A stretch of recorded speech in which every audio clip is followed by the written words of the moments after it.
রোজার দিনে টমেটো দিয়ে যে কোনো মাছই খেতে কিন্তু দারুণ লাগে। আজ আপনাদের সাথে আমি বড় কাঁকিয়া মাছের ভুনা রেসিপি শেয়ার করব।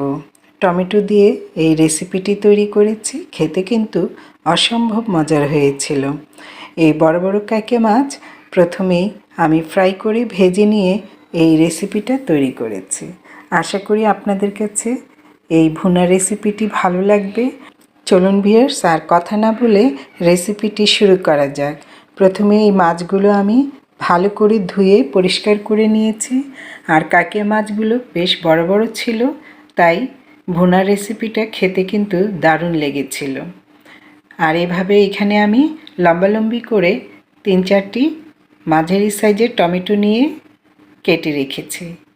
আর মাছগুলোকে এভাবে প্রথমে আমি লবণ আর হলুদ মাখিয়ে রেখে দিয়েছি। এবার ভাজার পালা।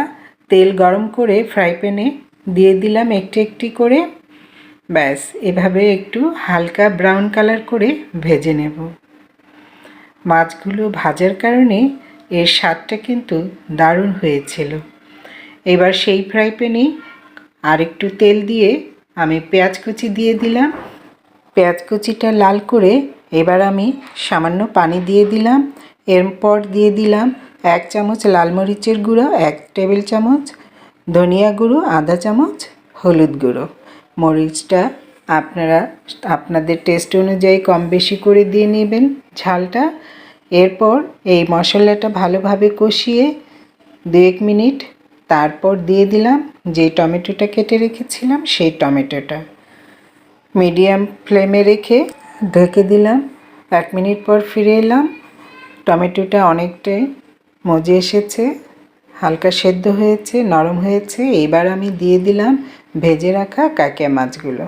কাঁকিয়া মাছগুলো টমেটোর সাথে নেড়েচেড়ে মিশিয়ে নিচ্ছি। এরপর দিয়ে দিব সামান্য পানি দিয়ে ঢেকে দেব। এতে যেই পানি উঠে আসবে টমেটো থেকে আরও, সেই পানিতে এটি সেদ্ধ হবে।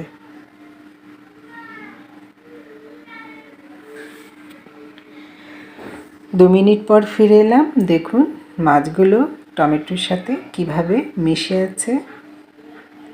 এবার নেড়েচেড়ে সামান্য পানি দিয়ে দিলাম।